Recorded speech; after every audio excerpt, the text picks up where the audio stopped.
Bonjour. Les compétences psychosociales, on l'a vu, s'inscrivent dans un contexte de santé mentale. Il est donc essentiel d'aborder ce sujet. C'est avec la redécouverte par l'Europe du XIXe siècle de l'importance d'une dimension au-delà de la pensée consciente que sont nées la psychologie et la psychiatrie. La psychologie est l'étude de l'esprit et du comportement. Cette étude a notamment des fins thérapeutiques. La psychiatrie est une discipline médicale et donc n'a pour objectif que de soigner et non de connaissance. Elle doit pour cela définir ce qui nécessite traitement, d'où la notion de santé mentale. Mais c'est là que réside la difficulté. Qu'est-ce qui est normal? Qu'est-ce qui est anormal? Ces deux disciplines se réclament de la science née dans le contexte du monde inerte, sans réflexion de sa validité au-delà.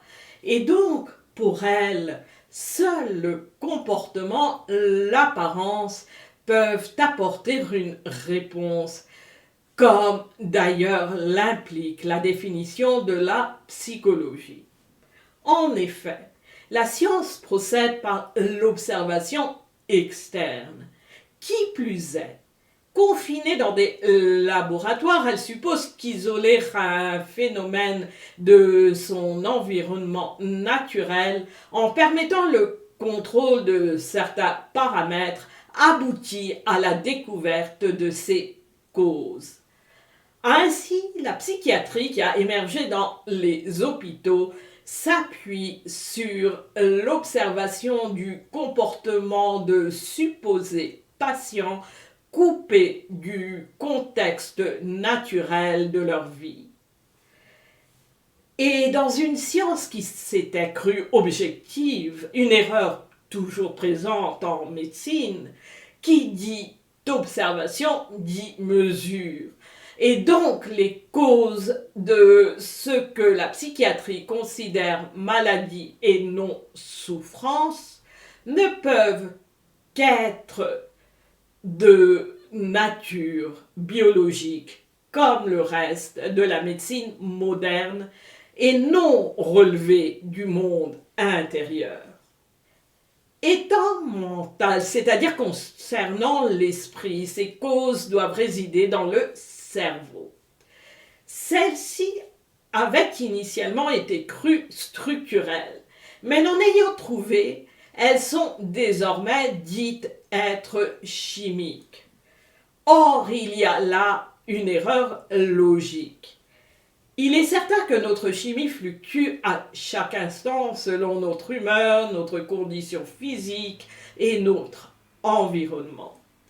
Les taux des divers éléments chimiques mesurés lorsque nous sommes déprimés ne sont pas les mêmes que lorsque nous sommes en paix. Mais rien ne permet de conclure qu'ils sont anormaux. Les changements chimiques peuvent être des co-effets, des causes de notre mal-être ou bien-être.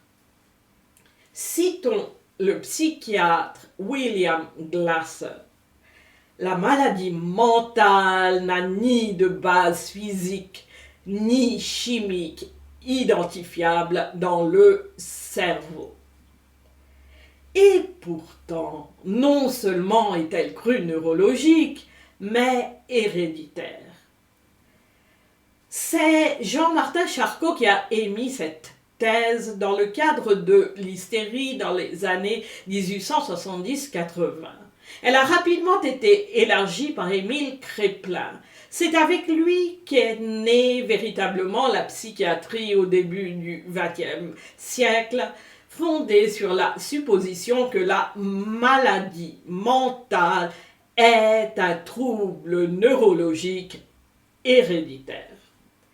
Cette supposition a depuis été reformulée en langage génétique d'ADN affecté par des anormalités chimiques du cerveau et est toujours soutenue par une majorité de psychiatres. Aucun gène responsable de maladies mentales n'a jamais été trouvé.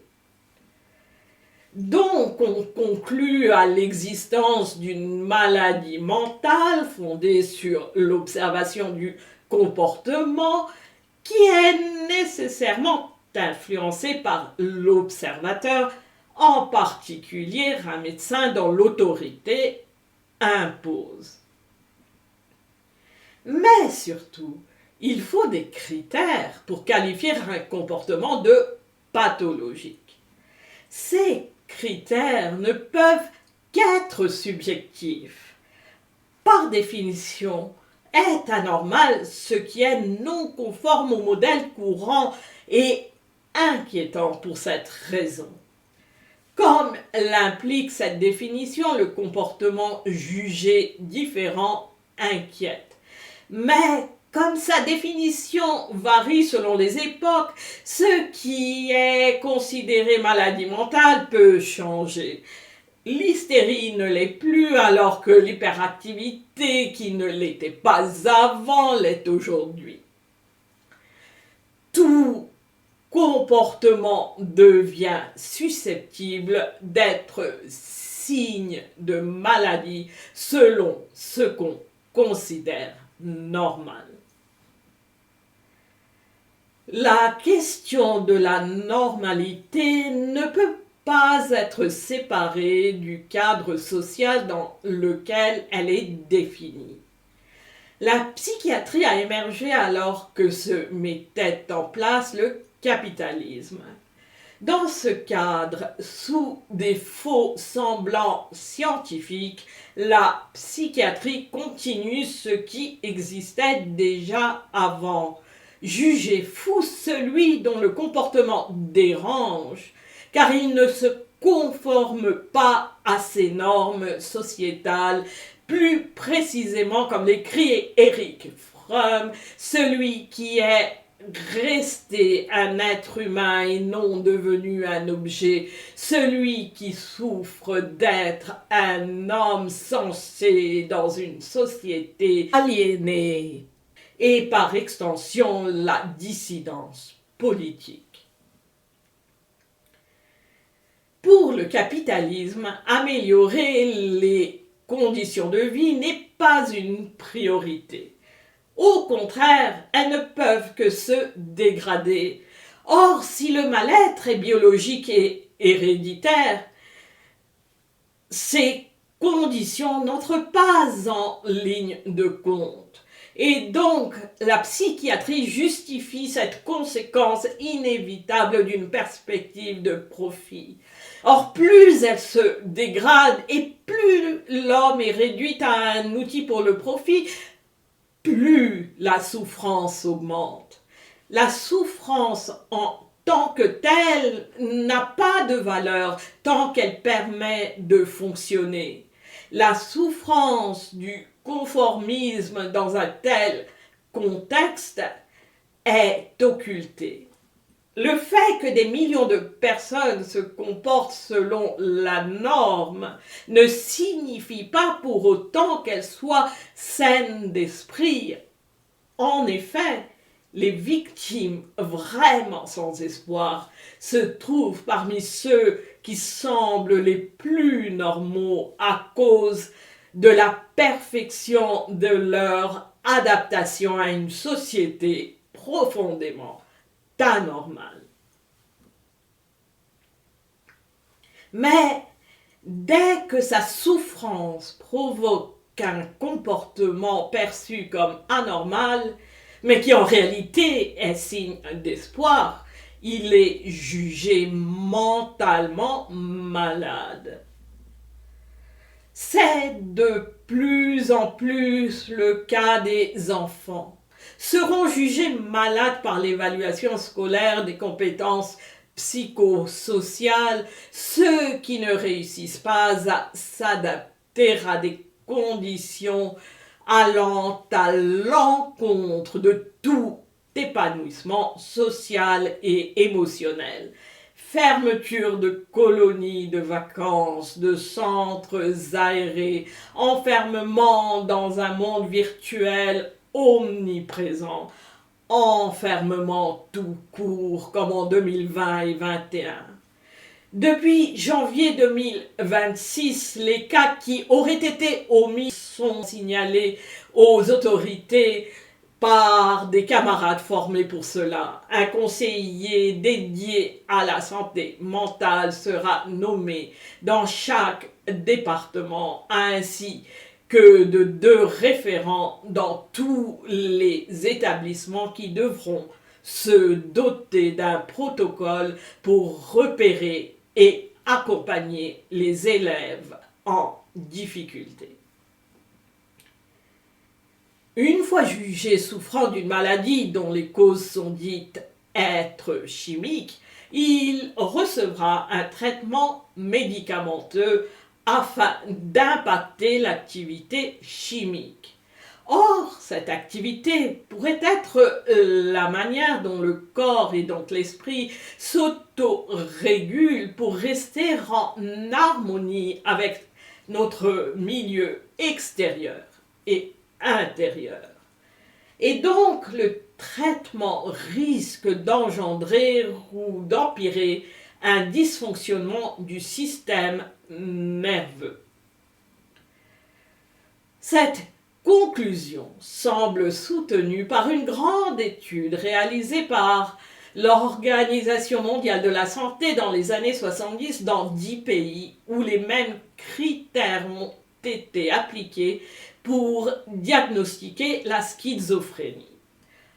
Or, après 2 ans, dans les pays pauvres où une infime partie des patients ont pu s'acheter les médicaments prescrits, 2 tiers se portaient bien contre seulement 1 tiers dans les pays riches.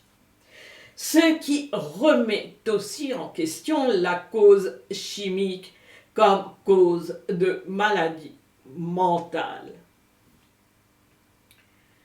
Le dysfonctionnement engendré est une maladie neurologique, mais cela n'en fait pas une maladie mentale, comme l'a fait remarquer Glasser. Il pourrait toutefois empêcher de fonctionner. Le critère présumé d'une maladie mentale et donc l'internement dans un asile pourrait s'en suivre. Il peut être d'office, en d'autres termes, forcé. La psychiatrie permet de bafouer le principe de base de toute démocratie, considérer tout accusé comme innocent tant que sa culpabilité n'est pas établie au-delà d'un doute raisonnable. Depuis l'après-guerre, tous les pays se sont dotés d'une législation qui permet aux personnes de tous les groupes sociaux de bénéficier d'un traitement lorsqu'elles en ont besoin, même si elles ne le souhaitent pas, sans avoir invoqué la loi, selon les souhaits du psychiatre John Rawlings Rees, directeur de la clinique Tavistock à Londres de 1933 à 1947, lorsqu'il a fondé l'institut du même nom. Notons qu'en France, l'internement forcé remonte à 1838 et n'a été que renforcé sous la démocratie. Des protections ont été introduites, telles la nécessité d'une décision judiciaire pour une prolongation, mais les causes d'une maladie dite mentale n'étant pas vérifiables, il est impossible d'établir qu'une personne diagnostiquée comme malade mentale ne l'est pas, comme l'a fait remarquer le psychiatre Thomas as. La décision reste celle de psychiatres. Aucun pays n'a considéré tout simplement de révoquer les lois. Les réformes depuis le XIXe siècle n'ont rien fait pour mettre en place des conditions permettant de vivre en bonne santé, mais ont rendu plus facile d'être malade en améliorant les conditions dans les asiles et de mourir jusqu'à euthanasier. C'est un psychiatre qui était chargé de la politique d'euthanasie du Troisième Reich.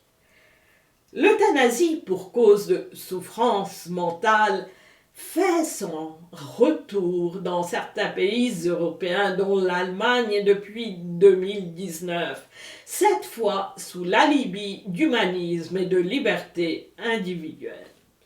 La permission dépend de ceux-là même qui la diagnostiquent et dont les traitements ont contribué à provoquer ou aggraver la souffrance.